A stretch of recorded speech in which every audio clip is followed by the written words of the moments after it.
শুনছো, তোমার জন্য ভাত নিয়ে এসেছি, খেয়ে যাও। আরে কি আসছে ওদিক থেকে? আমার ভাই লক্ষ্মী আসছে নাকি?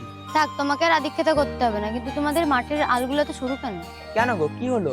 আসতে গিয়ে দুবার আচার খেতে খেতে বেঁচে গেছে, পায়ে চপচপে কাদা লেগে গেছে। উফ।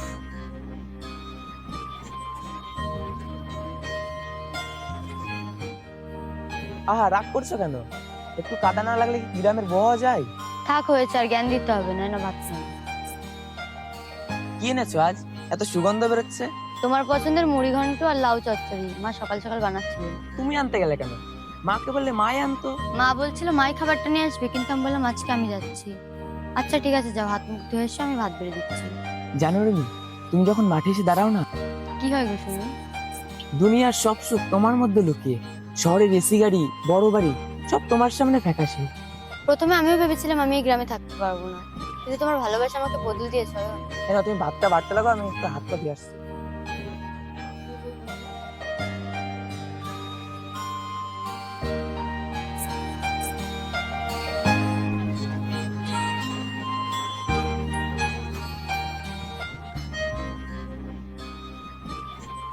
কি করছো জায়গা, আজকে মাঠে যাওনি? কিরে ভাই, তোর মুখখানা তাদের মতো চকচক করছে রে।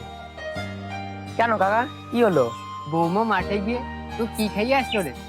আমাদের জামানায় তো আমাদের কোনো ঘরের থেকেই বেরোতো না। আরে রাখো তো তোমার জামানা। আমার বৌমা শহরের মেয়ে হতে পারে, কিন্তু আমার বাড়ি খাঁটি লক্ষ্মী। দেখেছেন মা, আপনার ছেলে মাঠে গিয়ে কাজের থেকে গল্প বেশি করে। ও মা, শুনো না ওর কথা। ও মাঠ থেকে আসার সময় ও নিজে 3-4 বার আচার খাচ্ছিল। মিথ্যে কথা বলবা না একদম, আমি কখন আচার খেলাম? আমি উদ্ধার না করলে তাহলে বুঝতে পারতে। সংসার ওকেই বলে রে বাবা, একটু ভালোবাসা আর একটুখানি ঝামেলা। ঠিক বলেছো ভাই, তোরা এরকমই সারা জীবন হাসি খুশি থাক।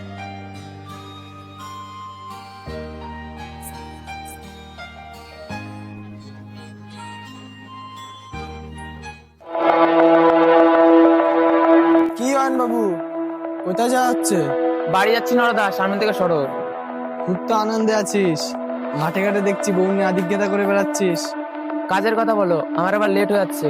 আর মাকে বাড়ি গিয়ে ওষুধ খাওয়াতে হবে। ওষুধ তো খাওয়াবি, কিন্তু টাকা কোথায়? তার মানে তুই কি বলতে চাচ্ছিস নরদা? মনে আছে তোর বাপ মরার আগে আমাদেরকে 3 বিঘা জমি বন্ধক দিয়ে 2 লক্ষ টাকা নিয়েছিল? হ্যাঁ মনে আছে, এই মাসেই লাস্ট ডেট লোন শোধ করার। শোধ করার ক্ষমতা আছে তো? এবার পাটটা খুব ভালো হয়েছে, পাটটা উঠলে তোমার টাকা সুদ আসল সব শোধ করে দেবো। আমি অত কিছু শুনতে চাই না, আমার এবার ওই 3 বিঘা জমি চাই চাই। ওটা আমাদের বাচ্চার অবলম্বন নরদা, ওটা আমার বাবার শেষ স্মৃতি, ওটা আমি কিছুতেই দেবো না। তোর জমি আর দেমাগ দুটোই আমি মাটিতে মিশিয়ে দেবো, দেখি তোর কত বড় কলিজা। যা এখান থেকে।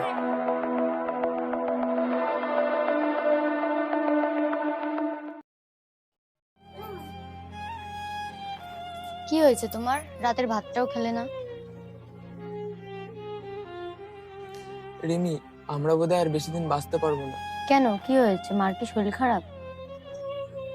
না, আজ নরম মাঝ রাস্তায় আটকে ছিল।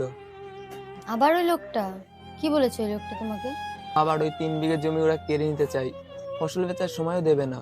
কিন্তু লোন তো আইনি ব্যাপার, ওরা জোর করবে কি করে? গ্রামে আইন চলে না রিমি, গ্রামে গায়ের জোর চলে। মা যদি জানতে পারে তাহলে তো স্ট্রোক করে মারা যাবে। তুমি একদম ভেঙে পড়ো না অয়ন, আমি কিছু একটা ব্যবস্থা করছি। তুমি কি ব্যবস্থা করবে? মা আমাকে বিয়ের সময় যতগুলো গয়না দিয়েছিল, আমি কালই সেগুলো বিক্রি করে দেবো। না রিমি, ওটা তোমার বাপের বাড়ির স্মৃতি, ওটা আমি নিতে পারবো না। স্মৃতির চেয়ে মানুষের মান সম্মান আর মায়ের জীবন অনেক বড় অয়ন, আমরা আবার গয়না করতে পারবো। কাকা, নরদা যা বলছে তোমাকে আর কি বলবো। ধরো কি বলছে ভাইপো? নরদা রাস্তাঘাটে আমাকে ধরে হুমকি দিচ্ছে, বলছে এই মাসের মধ্যে টাকা না শোধ করতে পারলে আমার ওই 3 বিঘা জমি নিজের নামে করে নেবে। চিন্তা করো না, ফসল তো এবার ভালোই হয়েছে, ঠিক এখন একটা ব্যবস্থা হয়ে যাবে, চলো বাড়ি চলো। টাকা তো লাগছে। যা। অয়নের ওই জমির নিচে একটা কয়লার খনির খোঁজ আছে। নরদা, আমি আবার শুনছি নাকি অয়ন নাকি ওর বউয়ের গয়না বিক্রি করে দিয়ে নাকি লোন শোধ করে দেবে। শোধ করে দেবে? অত সময়ও পাবে না রে। কেন দাদা? এই দেখ সরকারি সার্ভে রিপোর্ট, সরাসরি এখানে লেখা আছে যে অয়নের জমির নিচে একটা বড় কয়লার খনি আছে। কি বলো কি দাদা? তাহলে তো ওই জমির দাম এখন কোটি কোটি টাকা। তাহলে আর বলছি কি রে, জমিটাই সরকারে প্রজেক্ট করবে, আর জমিটা যদি আমার নামে লিখে নিতে পারি না, রাতারাতি কোটিপতি। তাহলে কি করবে দাদা? আমি ভাবছি আজ রাতেই ওর সব ফসল আগুন লাগিয়ে দেবো। কি দাদা, আগুন? হ্যাঁ, আগুন। ওর ফসলে আগুন লাগিয়ে দিলে ও ভেঙে পড়বে, আর সকালবেলা মায়ের চিকিৎসার নাম করে ওর জমিটা আমি লিখে নেবো আমার নামে। যা, তোরা সব ব্যবস্থা কর, আমিও বাড়ি যাই, সময় হয়ে আসলো। তাড়াতাড়ি চলো, কেউ যেন আমাদের জমিতে আগুন লাগিয়ে দিয়েছে।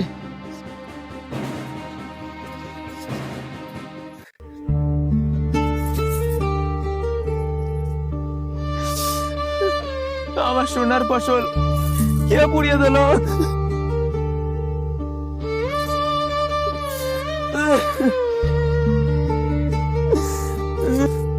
এ ভগবান, এ কি করলে তুমি? অয়ন, তুমি শান্ত হও, একবার তাকিয়ে দেখো, তোমার হাতটা পুড়ে যাচ্ছে। আমার সারা বছরের খাটনি পুরো ছায়া গেল রিমি। আমি এখন কিভাবে লোন শোধ করবো?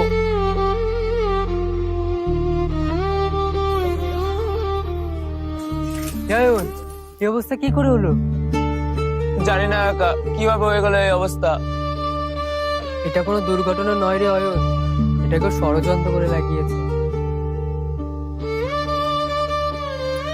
এখন ওসব কথা ভাবার সময় নেই কাকা, এবার কি করে আগুনটা নেভাতে হবে সেটা ভাবো।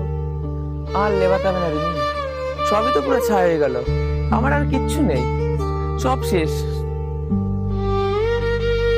মা একটু দাঁড়াও, এক্ষুনি ডাক্তার চলে আসবে। কই, কি হয়েছে তোমার মায়ের?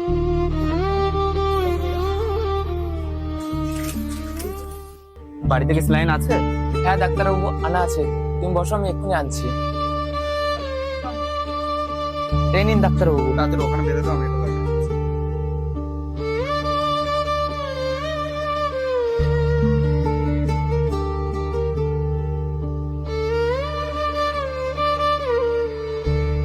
অয়ন, তোমার মায়ের শরীরের অবস্থা কিন্তু খুবই খারাপ। কেন, কি হয়েছে ডাক্তারবাবু? তোমার মায়ের হার্ট অ্যাটাক হয়েছে, ওনাকে এক্ষুনি শহরে নিয়ে যেতে হবে। অপারেশন করতে হবে? হ্যাঁ, বিকালের মধ্যে অপারেশন না করতে পারলে ওনাকে আর বাঁচানো যাবে না, অন্তত 2 লক্ষ টাকা ক্যাশ লাগবে। টাকা? কাল রাতে আমার ফসল পুরো পুরো ছায়া গেছে ডাক্তারবাবু, আমি এখন টাকা কোথায় পাবো? আরে আমি তো বুঝেছি অয়ন, কিন্তু হসপিটালের খরচ তো তোমাকে দিতেই হবে, জলদি করো। অয়ন, তুমি ভেঙে পড়ো না, আমাদের কিছু একটা করতেই হবে। আচ্ছা তাহলে আমি আসি, তোমরা টাকার ব্যবস্থাটা তাড়াতাড়ি করে ওনাকে হসপিটালে নিয়ে যাও।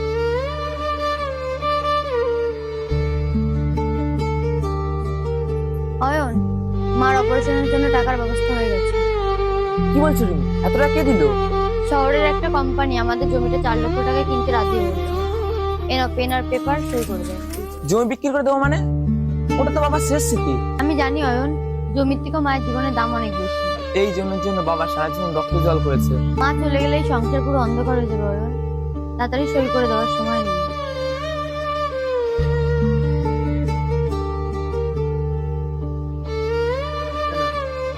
ঠিক আছে, চলো।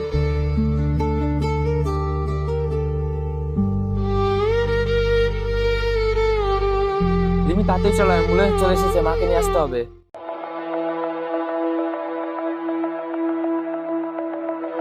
কিরে অয়ন, মাকে হসপিটালে তো নিয়ে যাচ্ছিস, কিন্তু এসে থাকবি কোথায়? মানে কি? আর তুমি এখানে কি করতে এসছো? এই জমি এখন আমার, এখান থেকে সবকিছু খালি কর। মিথ্যা কথা, আমরা এই জমি শহরের একটা কোম্পানিকে বেচেছি, তোমার কাছে না। আরে বোকা মেয়ে, ওই কোম্পানিটা আমারই, এটা ভয়া কোম্পানি। আর এই জমি এখন আমার। এই জমির নিচে যেসব কয়লা আছে ওগুলো বিক্রি করে আমি কোটিপতি হব। কি ভাবলে নরদা, তুমি আমার সব ফসলে আগুন লেগে দেবে? আমি কিছু বুঝতে পারবো না। আমি কি অতই বোকা চাষি যে তোমার নামে আমি আমার জমি লিখে দেবো? মানে? মানে তুমি যে সার্ভে রিপোর্ট দেখে আমাকে 4 লক্ষ টাকা দিলে, ওটা হলো ভুয়ো রিপোর্ট। কি মানে? আমার ওই জমির নিচে কোনো কয়লার খনি ছিল না, ওটা মিথ্যে কথা।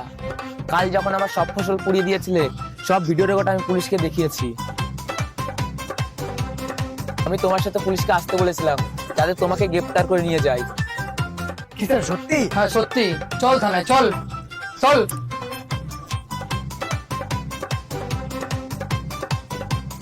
দেখলে তো বন্ধুরা, অতি চালাকের গলায় দড়ি।